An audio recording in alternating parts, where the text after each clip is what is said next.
जय हिंद दोस्तों।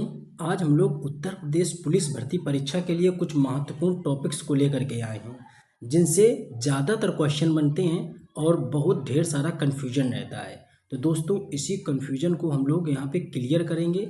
आपको वो टॉपिक पढ़ाएंगे, टॉपिक पढ़ाने के बाद उस टॉपिक से विगत वर्षों में किस तरीके से प्रश्न पूछे गए हैं और आगे क्या संभावनाएं रहेंगी उसको भी हम लोग यहाँ पे क्लियर करेंगे। तो हम लोग देखेंगे कि कौन कौन से आज हम लोग यहाँ पे टॉपिक को क्लियर करेंगे। तो दोस्तों पूरा वीडियो देखिएगा और जिस तरीके से हमने यहाँ पे बताया है, आपको समझाने का प्रयास करा है, उसी तरीके से आप इसका नोट्स भी बनाते चलिएगा। नोट्स बना लीजिएगा, रिवीजन के तौर पे ये नोट्स काम करेंगे आपके लिए। बहुत इंपॉर्टेंट टॉपिक को हमने यहाँ पे कवर किया है। तो चलिए दोस्तों पूरा वीडियो देखिए, वीडियो देखने के बाद नोट्स बनाइए। अगर आपको क्लास अच्छी लगती है तो वीडियो को लाइक करिए और वीडियो को शेयर करना ना भूलें।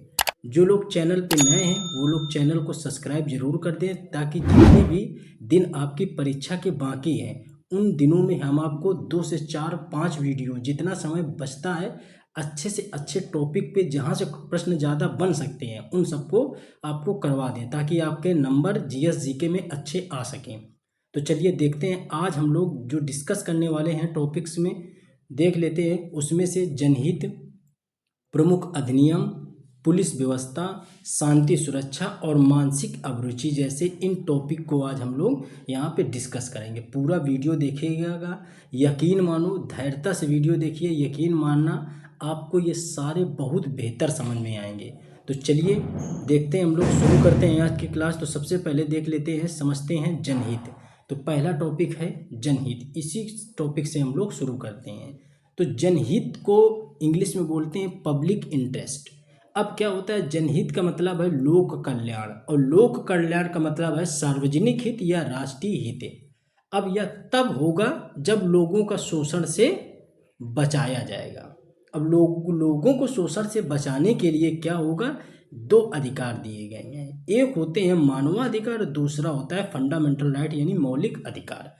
आपने मोटी मोटी बात समझी कि जनहित क्या है। जनहित का मतलब है लोक कल्याण या सार्वजनिक हित। देखिए यहीं से क्वेश्चन फ्रेम होना चालू हो गए हैं। जनहित किसे कहते हैं, लोक कल्याण या सार्वजनिक हित या राष्ट्रीय हित को जनहित कहते हैं। अब यह तब संभव होगा जब लोगों को शोषण करने से बचाया जाए। उसके लिए संविधान में क्या प्रावधान है, या तो हमारे पास मानवाधिकार हैं या फिर मौलिक अधिकार हैं। तो ये चीज़ आप यहाँ तक समझ गए। इसके आगे देख लेते हैं। अब मानवाधिकार को तो हमने डिटेल में पिछले वीडियो में जाकर के पढ़ा दिया था। पिछले वीडियो में हमने जो कवर किया था, मानवाधिकार, साइबर क्राइम, प्रमुख नारे और विमुद्रीकरण, प्रमुख हेल्पलाइन नंबर, प्रमुख नृत्य, प्रमुख दिवस, ये टॉपिक इम्पोर्टेंट टॉपिक हमने पढ़ा दिए थे। तो उसका पीडीएफ, उसका लिंक वगैरह डिस्क्रिप्शन में लगा देंगे, आप जा करके वो वीडियो जा करके देख लीजिएगा। अब इसमें क्या है कि जनहित में हमने बताया मानवाधिकार और मौलिक अधिकार, ये दोनों अधिकार से व्यक्ति की शोषणों को रोका जा सकता है। अगर व्यक्ति का शोषण होता है तो वो दोनों अधिकार उनको एक तरीके से रक्षा प्रदान करते हैं। जनहित याचिका के बारे में और समझ लेते हैं। इसको व्यापक आयाम मिला था MC मेहता बनाम भारत संघ के केस में। जनहित याचिका का अग्रदूत VR कृष्ण अय्यर एवं न्यायमूर्ति PN भगवती को माना जाता है। भारत में इसकी शुरुआत न्यायिक पहल के द्वारा की गई थी और ये प्रारंभ बिहार यानी भागलपुर से हुआ था 1970 के दशक में। जितना कंटेंट लिखा उसको ध्यान से पढ़ते जाइए। जनहित याचिका स्वीकार किसमें की गई थी, तो एक केस हुआ था हुसैन आरा खातून बनाम बिहार सरकार। इस केस के द्वारा PIL को यानी जनहित याचिका को स्वीकार कर लिया गया था। तो स्वीकार किस केस में किया गया, हुसैन आरा खातून बनाम बिहार सरकार द्वारा। इसको व्यापक आयाम कब मिला, तो MC मेहता बनाम भारत संघ द्वारा। लेकिन इसका अग्रदूत किसको माना जाता है, तो VR कृष्ण अय्यर एवं न्यायमूर्ति PN भगवती को। क्वेश्चनों में डिफरेंस है, अच्छे से इसको समझते चलिए, अच्छे से इसको समझते चलिए। अब हमने आपको बताया कि जनहित याचिका इंसान के शोषण को बचाने के लिए 2 चीज़ें, एक मानवाधिकार, एक मौलिक अधिकार। मानवाधिकार पढ़ा दिया, मौलिक अधिकार में कुछ शॉर्ट में समझ लो कि मौलिक अधिकारों का जो उल्लेख है भारतीय संविधान के अनुच्छेद 12 से 35 तक में दिखाया गया है। भाग 3 में ये उल्लेखित है। 7वां हटाया गया, वो कौन सा अधिकार था, तो वो था संपत्ति का अधिकार। अब वो पूर्ण रूप से विधिक या कानूनी अधिकार के तौर पे जाना जाता है। जिसको भाग 12 और अनुच्छेद 300 का में अभी भी उल्लेखित किया गया है। तो ये चीज़ आप समझ गए किसके बारे में, मौलिक अधिकार के बारे में, कि 12 से 35 तक सर इनका उल्लेख है, भाग 3 में ये दर्ज हैं। और संख्या अगर देखें तो अभी 6 है, लेकिन पहले कितनी थी, पहले 7 थी। तो किस अधिकार को हटाया गया, तो संपत्ति के अधिकार को हटा दिया गया। किस अधिनियम के द्वारा, तो 44वें संविधान संशोधन अधिनियम 1978 के द्वारा इसको हटा दिया गया है। अब यह एक विधिक या फिर कह दें कानूनी अधिकार है। ठीक है, उल्लेख वर्तमान में कहाँ पे है, तो पहले भाग 3 में था, अब भाग 12 में है। पहले अनुच्छेद 12 से 35 के बीच आता था, अब अनुच्छेद 300 का के बीच में है। चलिए, अगर फिर भी अगर किसी व्यक्ति के मौलिक अधिकारों का हनन हो रहा हो तब क्या करेगा व्यक्ति, तब सुप्रीम कोर्ट अनुच्छेद 32, हाई कोर्ट अनुच्छेद 226 के तहत क्या करेगा, व्यक्ति रिट जारी करा सकता है। व्यक्ति जा करके अपनी बात रखेगा तो सुप्रीम कोर्ट अनुच्छेद 32 और हाई कोर्ट अनुच्छेद 226 के तहत रिट जारी करती है। ठीक है, तो ये चीज़ आप अच्छे से समझ गए होंगे। हमने सबसे पहले आपको क्या बताया, जनहित के बारे में बताया। जनहित के बारे में जितना इम्पोर्टेंट फैक्ट था वो हमने शुरुआत करी कि जनहित क्या है, लोक कल्याण, इसी को सार्वजनिक हित, इसी को राष्ट्रीय हित कहते हैं। और ये तभी संभव है जब लोगों को शोषण से बचाया जाए, और उसके बचाने के लिए एक तो मानवाधिकार है हमारे पास, एक है मौलिक अधिकार। और जनहित के बारे में जो पृष्ठभूमि थी तो आपको बता दिया, शुरुआत कहाँ से की गई, किस केस से शुरुआत हुई, इसको अग्रदूत इसको किसको कहा जाता है, ये आपने अच्छे से समझ लिया। अब समझ लेते हैं कि अगर पुलिस में जनहित किस तरीके से लागू होगा, क्वेश्चन आपसे कैसे बनेंगे।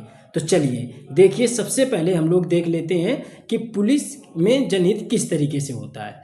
अगर पूछा जाए जनहित क्या है तो आप कहेंगे सर तुरंत सार्वजनिक हित को जनहित कहते हैं, या एक इसी तरीके से कहते हैं कि राष्ट्र हित को जनहित कहते हैं। ये आपके विकल्प में क्वेश्चन इसी तरीके से मिलते हैं। तो जनहित क्या है, सार्वजनिक हित को जनहित कहते हैं, या फिर राष्ट्र हित को जनहित कहते हैं, या लोक कल्याण को जनहित कहते हैं। उद्देश्य क्या है, तो सामाजिक समानता और सामाजिक न्याय की स्थापना करना इसका मूल उद्देश्य होता है।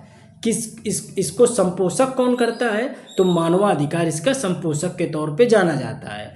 वर्तमान लोकतंत्र की बुनियादी स्वरूप, वर्तमान में इसमें लोकतंत्र का यह एक बुनियादी स्वरूप है। अपराध को समाप्त करना इसका मुख्य उद्देश्य है। सतर्क और जागरूक तथा सचेत रहना भी उसका मुख्य उद्देश्य है। पुलिस अन्य विभाग के साथ समन्वय स्थापित करना जनहित। भाई जनहित कैसे संभव होगा, जब हम अपराध को समाप्त कर दें, सतर्क रहें, जागरूक रहें, पुलिस तथा अन्य विभाग में समन्वय स्थापित करें, बच्चों महिलाओं की सुरक्षा कर दें, कानून व शांति व्यवस्था बनाए रखें, जनता से प्रेम भाव रखें ताकि वो सभी तथ्यों को जुटा पाएं। अगर कोई केस हो गया तो पुलिस क्या करेगी, जनता से समन्वय स्थापित करके रखेगी। ठीक है, जनता से प्रेम भाव बना कर रखेगी ताकि सारे तथ्य वो सही से इकट्ठा कर पाए। आज लोगों के मन में पुलिस के लिए भय है। अगर वो गांव में जाते हैं, कोई केस हो जाता है, अगर वो पूछते हैं कि आपने इस केस को देखा है, समझा, या आपके सामने हुआ क्या, तो लोग कतराते हैं। हालांकि उन्होंने देखा, लेकिन लोग कतराते हैं। क्यों? क्योंकि उनको ये लगता है कि अगर हमने बोल दिया तो पुलिस हमें ले जाएगी थाने, ढेर सारी इंक्वायरी कराएगी, हमको बार बार बुलाएगी, हमें बार बार परेशान करेगी, नहीं तो बाद में हम ही को दोषी ठहरा देगी। तो इस तरीके की तमाम चीज़ें निकल के सामने आई तो लोग हो गए परेशान। तो वही चीज़ है कि पुलिस में जनहित को किस तरीके से लागू किया जाए कि लोगों के अंदर से ये डर समाप्त हो जाए और लोग उसी चीज़ में सही से उनका सपोर्ट करें। अगला है दबाव मुक्त होकर के पारदर्शिता पूर्वक कार्य करना। दबाव प्रेशर किसी भी तरीके से नहीं होना चाहिए। ठीक है, असामाजिक तत्वों की पहचान करना। तो ये था जनहित से संबंधित थ्योरी। अब समझ लेते हैं कि जनहित में किस तरीके से क्वेश्चन आपसे पूछे गए थे। तो सबसे पहले हम लोग देखते हैं, पहला क्वेश्चन है कि राष्ट्र हित के लिए किसे प्रभावी बनाने की जरूरत है, बताओ। पुलिस को, आयात निर्यात को, पूंजीवाद को, या फिर मूल अधिकार को। तो जनहित के लिए, राष्ट्र के लिए सबसे ज़्यादा क्या महत्वपूर्ण है, पुलिस को। राष्ट्र हित के लिए किसे प्रभावी बनाने की जरूरत है, पुलिस को। ये विगत वर्षों में क्वेश्चन पूछे गए हैं।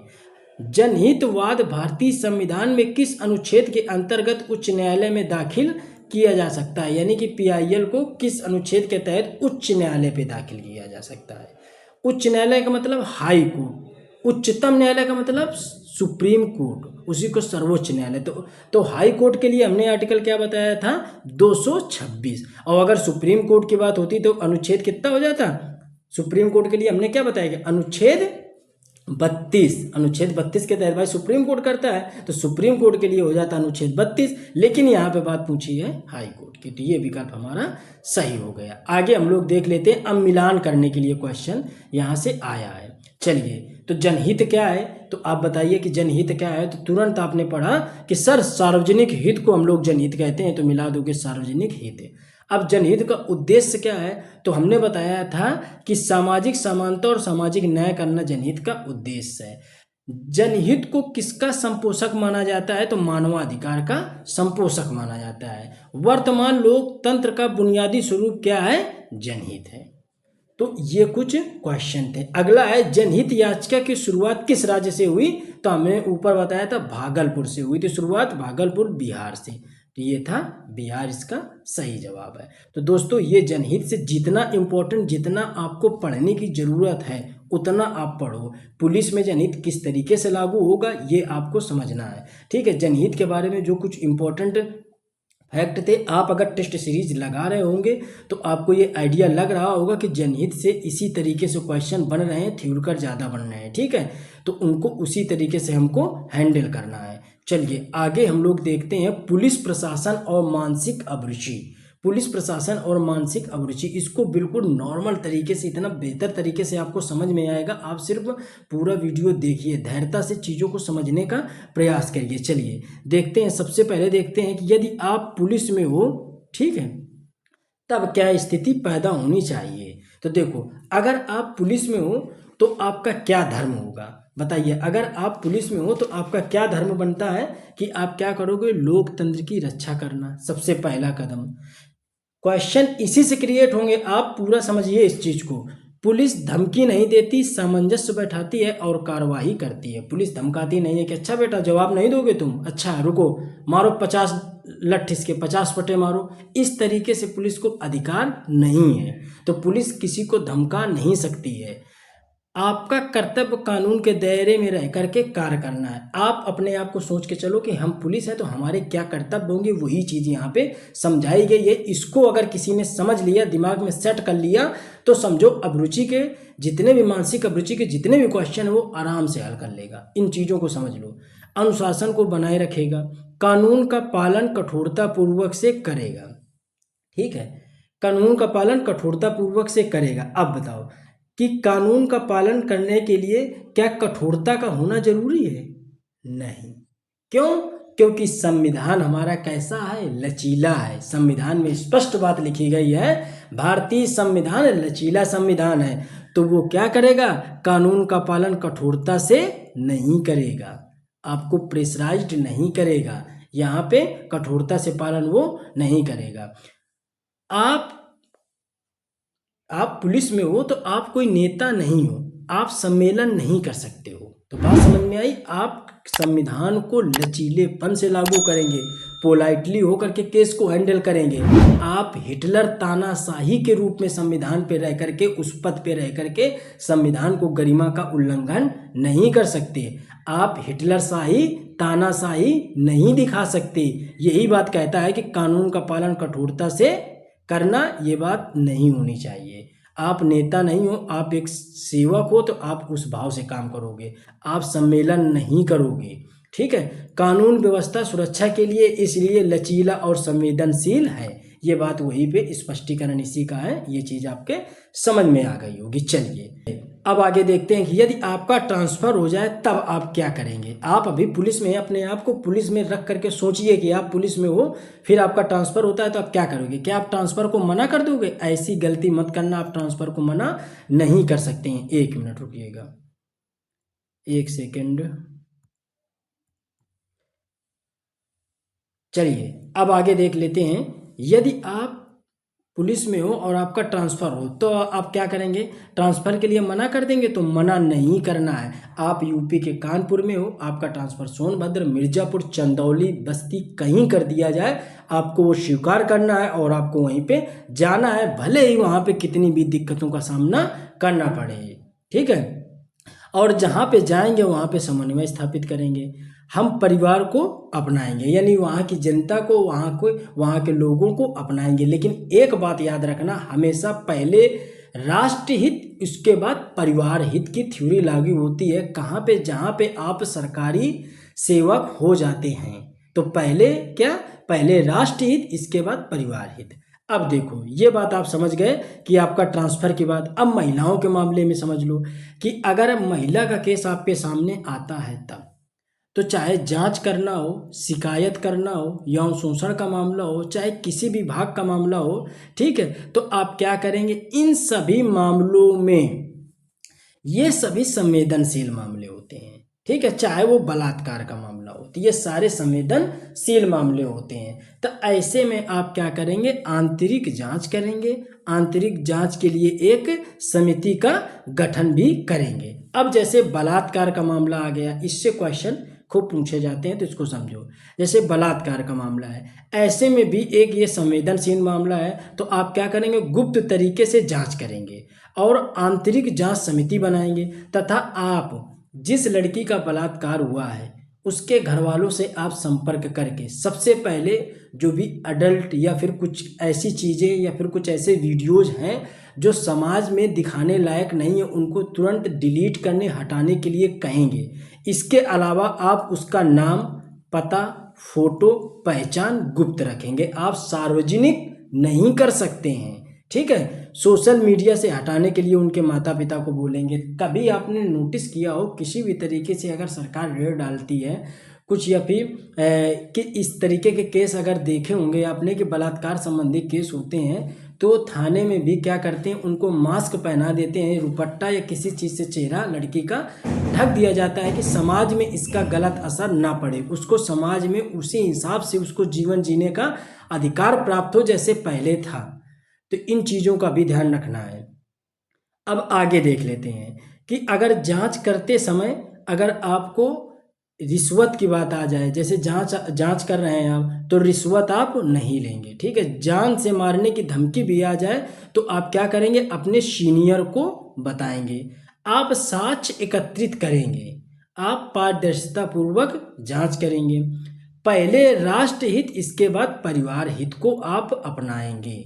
ऐसा केस आ जाए कि जिसमें से आपके कुछ जान पहचान, आपके रिश्तेदारी या आपके यार मित्र निकल के आ जाते हैं सामने, तो आप वहाँ पे परिवार हित को पहले मत लाइएगा, आप सबसे पहले राष्ट्र हित की ही बात करिएगा। तो ये चीज़ आपको भी याद रखनी है। मिशन जब तक पूरा नहीं हो जाता तब तक आप उस मिशन को गुप्त रखेंगे और अपना मिशन किसी दूसरे व्यक्ति को सौंपेंगे नहीं कि आपसे नहीं मिशन हैंडल हो रहा है तो आपने आत्मसमर्पण कर दिया और कह दिया कि सर ये हमसे नहीं हो पाएगा, अब किसी दूसरे सीनियर या दूसरे ऑफिसर को ये काम दे दिया जाए। इस तरीके से आपको खुद को पराजित नहीं करना है, खुद को पराजित नहीं मानना है। तो ये दोस्तों ये था मानसिक अभिरुचि का कुछ डिस्क्रिप्टिव पॉइंट। ऐसा इस तरीके की थ्योरी आपको देखने को नहीं मिलेगी, आप सर्च कर लीजिएगा बुक से भी। तो दोस्तों अब हमको क्वेश्चन डील करने हैं, अब हमको क्वेश्चन देखने हैं कि कैसे पूछे गए थे क्वेश्चन। चलिए तो हम लोग क्वेश्चन देखते हैं कि एक पुलिस अधिकारी के रूप में मैं निम्नलिखित द्वारा देशभक्ति का सर्वोच्च प्रदर्शन कर सकता हूं। अब बताओ किस तरीके से आप सर्वोच्च प्रदर्शन एक पुलिस अधिकारी के तौर पे कर सकते हो। कानून तोड़ने वाले से रिश्वत स्वीकार करके, तो ये हो गया गलत, ऐसा तो कदापि नहीं करना है। प्रदर्शनकारियों को वश में करने के लिए बल प्रयोग करके, ये भी बात गलत हो गई, हम ऐसा तो बिल्कुल कर ही नहीं सकते। लोकतांत्रिक संस्थाओं की सुरक्षा करके, हाँ तो ये चीज़ थोड़ी सी हमें समझ में आ रही, ये लग रही कि हाँ इसको कर सकते हैं। नागरिकों को अपने धार्मिक मूल्यों को थोप करके, तो ये तो बिल्कुल नहीं कर सकते कि नागरिकों पे अपने हम धार्मिक मूल्य को थोपेंगे, तो ये भी संभव नहीं है। तो हमारा सही जवाब क्या हो जाएगा, इसका सी हमारा सही जवाब हो जाएगा। चलिए आगे हम लोग देखते हैं। ये सब तब आप कर पाएंगे जब आपने जो हमने आपको ये यूनिट पढ़ाई, जो आप ऊपर हमने पढ़ाया उसको आप पढ़ेंगे कि एक पुलिस के नाते होने की वजह से राष्ट्र हित, देश हित और अपनी सर्विस में किस तरीके से और महिलाओं के लिए किस तरीके से हमें काम करनी है। चलिए आगे हम लोग देखते हैं। एक पुलिस अधिकारी के रूप में आप वरिष्ठ अधिकारी के खिलाफ महिला कांस्टेबल की ओर से कार्यस्थल पर यौन शोषण, किसका यौन शोषण, किसका, महिला कांस्टेबल, उत्पीड़न की शिकायतें देखते हैं तो आपको अब क्या करना चाहिए। क्वेश्चन है, एक पुलिस अधिकारी के रूप में आप वरिष्ठ अधिकारियों के खिलाफ महिला कांस्टेबल की ओर से कार्यस्थल पर यौन शोषण उत्पीड़न की शिकायतें देखते हैं तो आप क्या करेंगे? बताइए। एक बड़े पैमाने पर लिंग संवेदनशीलता प्रशिक्षण मॉड्यूल लागू करना, ऐसा आप करेंगे क्या? ऐसा कदापि नहीं करेंगे कि कोई इस तरीके का केस आया तो आप जागरूक करने के लिए लोगों को कि लिंग संवेदनशीलता के लिए प्रशिक्षण देने लगे कि नहीं ऐसा ना करें, ऐसा ना करें। इस तरीके की हरकत आपको बिल्कुल भी नहीं करनी है।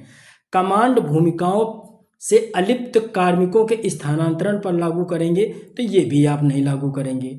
गोपनीयता सुनिश्चित करते हुए मामलों को बाहरी एजेंसियों को संदर्भित करेंगे। कहने का मतलब कि गोपनीय रखते हुए क्या आप किसी मीडिया वाले, किसी अन्य व्यक्ति या अन्य ऑफिसर को बताने की कोशिश करेंगे? तो ऐसा भी करना है। कार्यवाही का वादा करते हुए आंतरिक समितियों का गठन करना है। हमने क्या बताया था ऊपर आप हमने बताया था कि अगर इस तरीके से बलात्कार या शोषण के केस आते हैं तो आप क्या करेंगे? फोटो डिलीट करवाएंगे, चीज़ों को गुप्त रखेंगे, नाम पता फोटो वगैरह का सबको बिल्कुल क्या कर देंगे? गुप्त कर देंगे और उसकी आंतरिक एजेंसी बैठाएंगे और उसकी आंतरिक मामलों से उसकी जांच करवाएंगे। यही तो कहा था। तो इसका सही जवाब क्या हो जाएगा? डी हो जाएगा। चलिए अगला प्रश्न हम लोग देख लेते हैं कि दंगा प्रभावित बहुधार्मिक इलाकों में पुलिस प्रमुख के रूप में आपको अगर भेजा गया है तो आप क्या करेंगे? तो बताइए कि अगर वहाँ हमको भेजा गया है तो हम क्या करेंगे? तो सबसे पहले है संवाद के मामले से समूहों में सामंजस्य स्थापित करने के लिए बड़ों को शामिल करेंगे। क्या ऐसा करेंगे? बताइए। आप बिल्कुल इस तरीके से नहीं करेंगे। क्यों? क्योंकि आपको दंगा प्रभावित क्षेत्रों में उन चीज़ों को हैंडल करना है। तो आप बड़ों से कोई आप नेता थोड़ी हो कि आप लोगों के पास जा करके उनसे सामंजस्य स्थापित करने के लिए आप उनको बैठाओगे, मीटिंग करोगे। आप पुलिस में हो, आपको ये सारे काम नहीं करने हैं। समाधान के लिए नगर पालिका अधिकारियों के साथ चिंताओं को प्रस्तुत करेंगे। तो ऐसा उनसे भी हमें कोई मतलब नहीं है। तनाव कम होने तक अनिश्चित काल तक कर्फ्यू लगाना चाहिए। तो ये तो हो सकता है। अब क्या है? सामुदायिक सीमाएं लांघने वाले उपद्रवियों पर सख्त कार्रवाई करेंगे। ये भी हो सकता है। अब समझो ये दो क्वेश्चनों पे आपको डाउट आया तो एक बात समझो, आप पुलिस में हो, आपको कर्फ्यू लगाने का अधिकार नहीं है। तो कर्फ्यू लगाने का अधिकार किसके पास है? तो डिस्ट्रिक्ट मजिस्ट्रेट वगैरह कर्फ्यू लगाएंगे। तो सर ये वाला विकल्प क्या हो गया? गलत हो गया। तो सही कौन सा हुआ? चौथा विकल्प हमारा सही हो गया कि सामुदायिक सीमाएं लांघने वाले उपद्रवियों पर सख्त कार्रवाई करनी चाहिए। चलिए तो ये भी हमने यहाँ पे समझ लिया। अब समझ लेते हैं पुलिस व्यवस्था से काफ़ी अच्छे प्रश्न बनते हैं। जितना बताया है उतना आप अच्छे से इसको नोट करिएगा और देखिएगा कि सारे प्रश्न लगभग अगर सारा सब कुछ पॉजिटिव रहा और जिस तरीके से पेपर आपका आया था पैटर्न वही रहा तो सब कुछ पॉजिटिव ही जाएगा आपके भी साथ। परेशान ना हो। ठीक है। अब देखिए सबसे पहले समझ लेते हैं पुलिस व्यवस्था में कि उत्तर प्रदेश में कुल जोन कितने हैं? तो 8 जोन है। पुलिस जोन का जो मुखिया होता है आईजी होता है। अभी देखो जो रैंक वाले क्वेश्चन है ना कि आईजी, डीआईजी, एसपी, ये सब डीएसपी, इन सब की रैंक हम आपको बहुत विधिवत ढंग से कराएंगे। समझो तो कुल जोन कितने हैं? पुलिस जोन 8 हैं जिसमें का मुखिया कौन होता है? प्रमुख कौन होता है? आईजी होता है। रेंज क्या होते हैं? तो रेंज टोटल 18 है जिसका मुखिया कौन होता है? तो डीआईजी होता है। बात समझ में आ गई? यानी कि इस तरीके से सीक्वेंस होगा, पहले डीआईजी फिर उसके ऊपर आईजी है। ठीक है। तो ये इसका मुखिया है, ये इसका मुखिया है। अभी आगे बताएंगे कुल कमिश्नरेट कितने हैं? तो 7 जिलों में कमिश्नर पावर अभी जनरेट है। लखनऊ नोएडा 2020 में बनाए गए थे। कानपुर, वाराणसी और गाजियाबाद 2021 में बनाए गए और आगरा प्रयागराज को 2022 में दर्जा दिया गया था। तो कुल कमिश्नर जिले कितने हैं? कमिश्नरेट जिले कितने हैं? 7 जिले हैं। इन जिलों के नाम आपको अच्छे से याद रखना है। अब आगे देखते हैं हम लोग। देखो अब इनसे बड़ा कन्फ्यूजन रहता है कि देश का मुख्यालय, पुलिस मुख्यालय, तो आप इनको एक जगह पे हमने जो 5-6 हैं इनको लिख दिया, आप यहीं से इनको कवर करिएगा। देखिए देश का पहला पुलिस संग्रहालय कहाँ पे है? तो ये गाजियाबाद में है। ठीक है। और इसी को दिल्ली का प्रवेश द्वार भी कहा जाता है।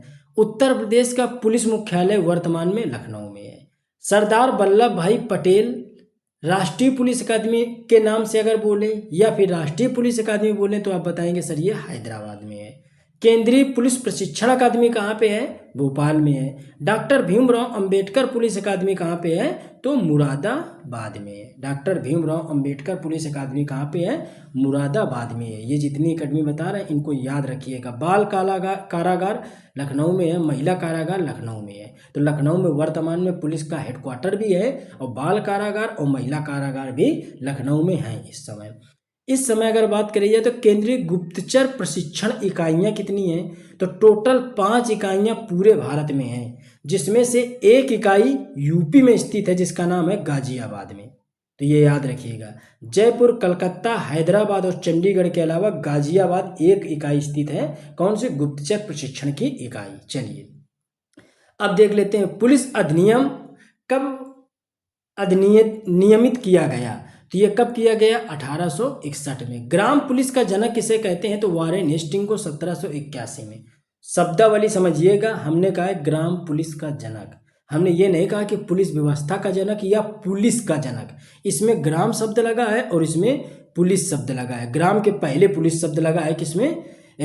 पुलिस के पहले अगर ग्राम शब्द लगा मिल जाए, ग्राम का पूछा जाए तो वारेन हेस्टिंग को टिक करना है। वरना अगर डायरेक्ट पूछ लिया जाए पुलिस का जनक या पुलिस व्यवस्था का जनक या प्रशासनिक सेवा का जनक या भारत का भाग्य विधाता या स्थायी बंदोबस्त का जनक, तो सब में है लॉर्ड कॉर्नवालिस। क्या है? Lord Cornwallis. तो ये आप बिल्कुल ऐसे ही रट लीजिएगा, अच्छे से समझ लीजिएगा। अब भारतीय पुलिस किस सूची का विषय है? तो ये सर राज्य सूची का विषय है। उल्लेख इसका कहाँ है? तो अनुच्छेद 246 में इसका उल्लेख देखने को मिलता है। अब देखते हैं पुलिस क्षेत्र की अवस्थापना यानी रैंक के बारे में। तो देखिए हम नीचे से आपको रैंक ये बताएंगे, ठीक है। तो सबसे पहले देखते हैं रैंक हमने देखी सबसे पहले, और ये नीचे रैंक लिखी हुई है। चलिए एक पेज में नहीं आ पाया है, ये 2 पेज में है। तो सबसे पहले कांस्टेबल होता है जिसको आरक्षी बोला जाता है। उसके ऊपर हेड कांस्टेबल होता है जिसको दीवान बोला जाता है। इसके ऊपर होता है एसआई, और हालांकि इनके दोनों के बीच में होता था एएसआई, लेकिन अब क्या किया गया है? एएसआई का पद ही समाप्त कर दिया गया है, ठीक है। तो अब क्या होता है? कांस्टेबल के ऊपर हेड कांस्टेबल के ऊपर उप निरीक्षक, इसी को हिंदी में भी लिख दिया है, ठीक है। तो हिंदी भी आप देखते चलिएगा। इसी को एसआई कहा जाता है।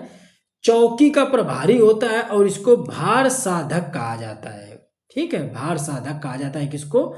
एसआई को कहा जाता है। यही क्वेश्चन आपसे एग्जाम में पूछा गया था, ठीक है। तो इसको याद रखिएगा एसआई का। अब एसआई के अगर ऊपर हम लोग चलते हैं, ठीक है, एसआई के ऊपर की स्थिति देख लेते हैं, ठीक है। ये ऊपर से नीचे की तरफ एरो बनाए गए, लेकिन हम लोग नीचे से ऊपर की तरफ पढ़ के चल रहे हैं। तो क्या दिक्कत है? नीचे से ऊपर जाएंगे हम लोग, नीचे सीढ़ी से ऊपर की तरफ बढ़ेंगे। अब हम लोग देखते हैं प्रभारी निरीक्षक, उसी को इंस्पेक्टर हम लोग कहते हैं। ये पूरे थाने का मुखिया होता है। इसके ऊपर हम लोग जब चलते हैं तो एक पद होता है डीएसपी का। ये पद आता है पीसीएस से, ये पद आता है पीसीएस से। ये पीसीएस से आते हैं, इन्हीं को डीएसपी बनाया जाता है। इन्हीं को हम लोग सर्कल ऑफिसर या सीओ कह देते हैं। ये पूरा एक, इनके अंतर्गत कई थाने आते हैं। एक सीओ के अंतर्गत 7-8 थाने भी आ सकते हैं। अब इसके ऊपर होता है एसपी, ठीक है। इसके ऊपर होता है एसपी। हालांकि बीच में एक पद होता था डीएसपी का। कौन सा?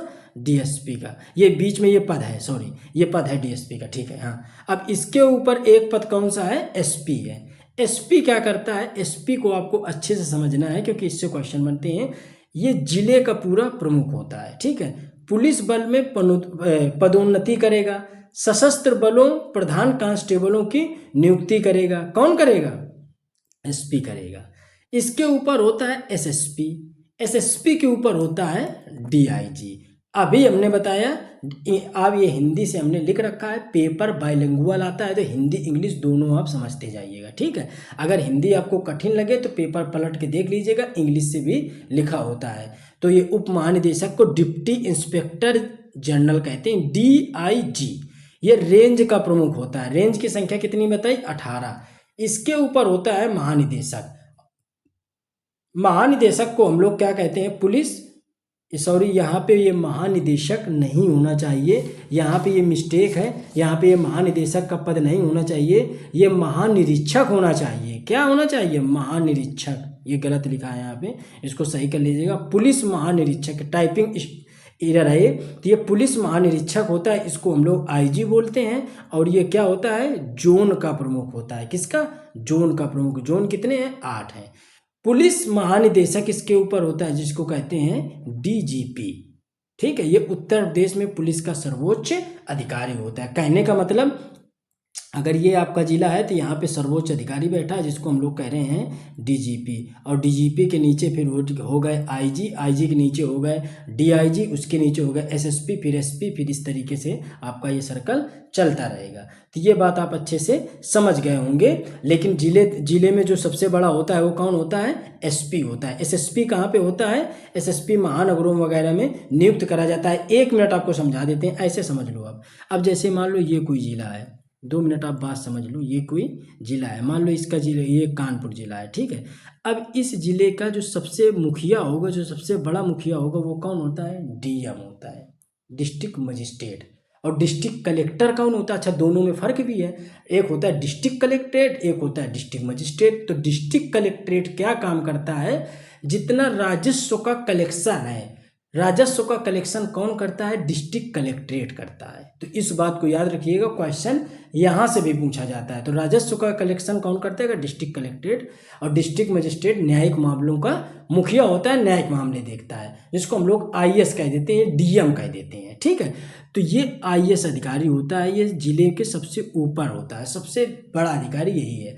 अब ये क्या करता है? हर जगह तो जा नहीं सकता है, तो यहाँ पे विभाग बनाए गए हैं। जैसे आप जानते हैं कि ये सर शिक्षा विभाग हो गया, ये मेडिकल विभाग हो गया, ये सर पुलिस विभाग हो गया, ये सर कृषि विभाग हो गया, सर ये अन्य विभाग हो गया। इस तरीके से विभाग बने हैं। तो अब ये क्या कमांड देता है? ये जो इनके जैसे शिक्षा विभाग का, ये मेडिकल विभाग का सबसे बड़ा अधिकारी कौन होता है? सीएमओ होता है। पुलिस विभाग का सबसे बड़ा अधिकारी कौन होता है? एसपी होता है, ठीक है। ऐसे शिक्षा विभाग का सबसे बड़ा अधिकारी कौन होता है? अगर बेसिक शिक्षा में भी 3 विभाग हो जाते हैं, एक बेसिक हो जाता है, एक इंटर कॉलेज हो जाता है, एक ग्रेजुएशन वाला हो जाता है। तो मान लो कि अगर बेसिक को लेके चले तो डाइट प्रचार हो जाता है। तो ये क्या करता है? इनको कमांड देता है, ये जो मुखिया है। और ये मुखिया लोग क्या करते हैं? ये अपने जूनियर को कमांड देते हैं। तो जो एसपी होता है वो पुलिस का सबसे मुखिया होता है जिले में। वही बात हमने आपको ऊपर समझाई है, ठीक है। ये बात आप अच्छे से समझ गए होंगे। अब देख लेते हैं पुलिस अधिकारियों के कर्तव्यों का प्रावधान किसमें है? धारा 23 में है। तो दोस्तों ये चीज़ आप अच्छे से समझ गए होंगे। इन चीज़ों को हमने आपको बता दिया, तो इसी तरीके से आपको ये नोट डाउन करने हैं। यकीन मानो आपका पेपर बहुत ज़्यादा टफ नहीं आने वाला है। ज़्यादा उस चक्कर में बहुत ज़्यादा इस तरीके का मैटर मत तैयार करो कि आपने खुदाई कर डाली हो पुरातत्व विभाग की, कि लाओ बिल्कुल अब वो चीज़ें पढ़नी है जो दुनिया नहीं पढ़ रही। तो ऐसा मत करो। जिस तरीके का पैटर्न है पिछले 10 साल 15, हर एक एग्जाम का अपना एक लेवल होता है। पुलिस जिस पे ग्रेड में है, जिस पोजीशन पे वर्क करती है, उसी के हिसाब से, और जिसकी जितनी क्वालिफिकेशन है, जिसका जितना स्टेटस है, उसी के अकॉर्डिंग पेपर दिया जाता है।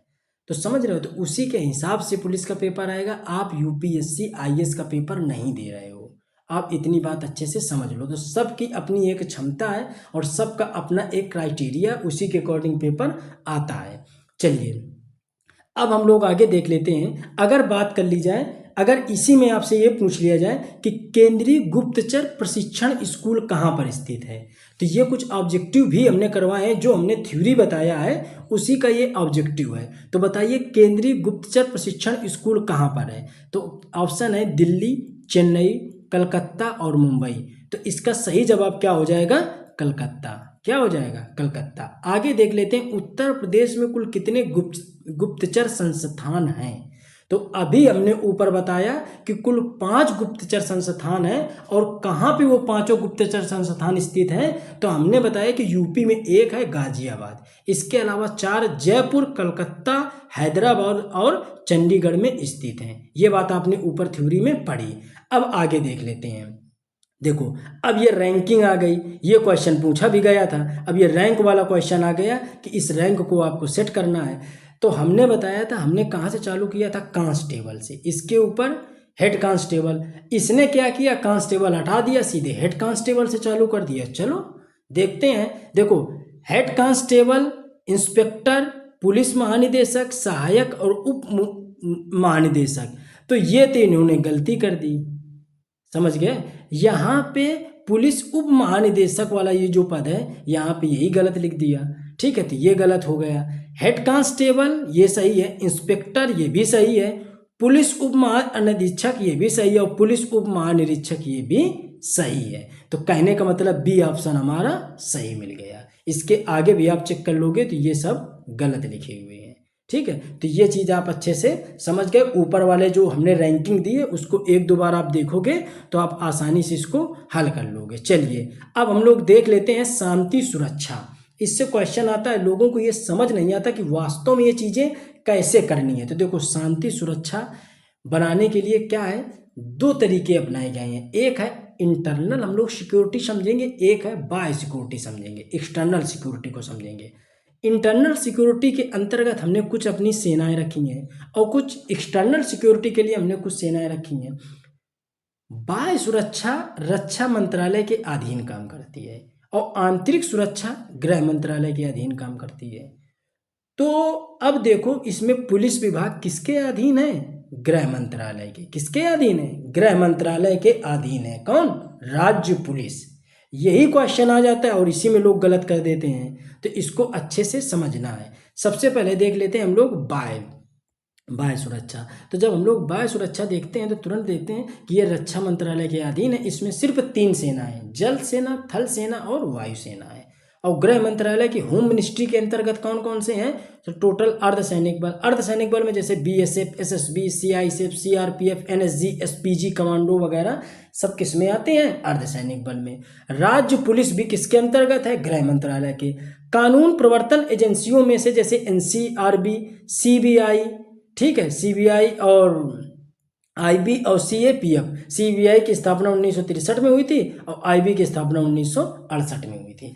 तो ये सारी एजेंसियां किससे हैं, गृह मंत्रालय की। इसी से क्वेश्चन आता है। क्वेश्चन डीप नहीं जाता, लेकिन हम लोगों ने सिस्टम से पढ़ नहीं रखा है, तब हमें हो जाता है सस्पेंस। और जब सस्पेंस होता है तो फिर क्वेश्चन गलत होने के चांस 99% होते हैं, सही होने के चांस 1% होते हैं।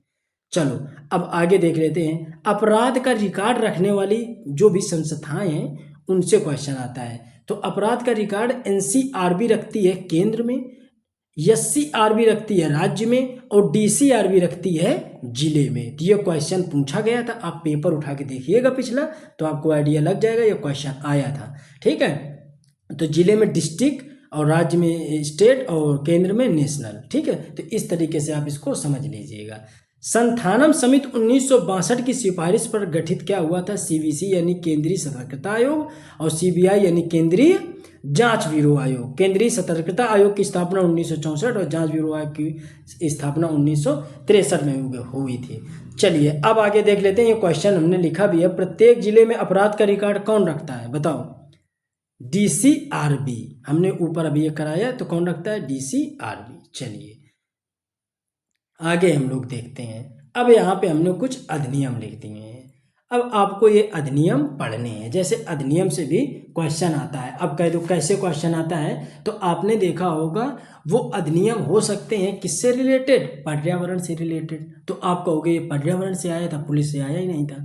या फिर सामाजिक हो सकते हैं, या फिर कानून व्यवस्था पे आधारित अधिनियम हो सकते हैं। तो इनसे भी क्वेश्चन आता है, तो हमको ये भी क्वेश्चनों को अच्छे से देखना है। तो चलिए सबसे पहले हम लोग देखते हैं यहाँ पे कुछ कानूनी अधिनियम। जैसे भारतीय दंड संहिता अधिनियम 1860 में गठित, दंड प्रक्रिया संहिता 1973 में, भारतीय नागरिक संहिता अधिनियम 1955 में गठित, शिक्षा का अधिकार अधिनियम सन 2002 में, और जन प्रतिनिधित्व अधिनियम 1951 और आधिकारिक गोपनीयता अधिनियम 1923 में गठित किया गया। इसके अलावा भ्रष्टाचार निवारण अधिनियम 1988 में, न्यायिक प्राधिकरण सुधार अधिनियम 2021 में, सूचना का अधिकार अधिनियम 2005 में। ये सूचना का है और ये शिक्षा का अधिकार अधिनियम है, ठीक है। ये पॉलिटी से भी कनेक्ट होते हैं, तो आप सोचो कि वहाँ से भी क्वेश्चन बन सकता है। आपदा प्रबंधन अधिनियम 2005 से, व्यक्तिगत डाटा संरक्षण अधिनियम 2023 में, महामारी रोग अधिनियम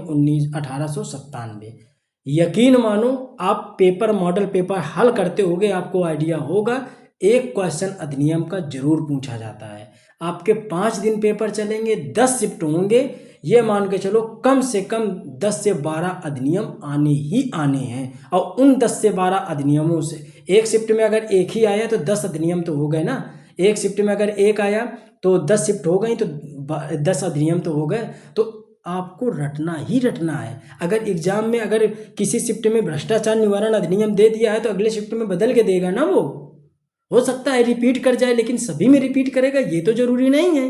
क्वेश्चन तो आना ही आना है एक, तो आपको ये अच्छे से पढ़ना है, ठीक है। इसी तरीके से नोट्स भी आपको बनाना है। लगभग 22 से 25 अधिनियम हैं जो इम्पोर्टेंट थे, वो हमने सारे कलेक्ट कर लिए हैं और एक जगह पे आपको समराइज करके दे दिया है, ताकि आपको मैटर कहीं से भटकना ना पड़े, आप चीज़ों को आसानी से कर डालो, ठीक है। इसी वजह से हमने इन चीज़ों को एक ही जगह पे लिख दिया है। अब हम लोग देख लेते हैं कि वन्य जीव संरक्षण अधिनियम ये कब हुआ? 1972। ये पर्यावरण से रिलेटेड अधिनियम पढ़ना है तो हमारा पर्यावरण वाला भी पोर्शन कंप्लीट हो जाएगा। हालांकि वहाँ पे जितने अधिनियम थे वो हमने करवा दिए थे, ठीक है।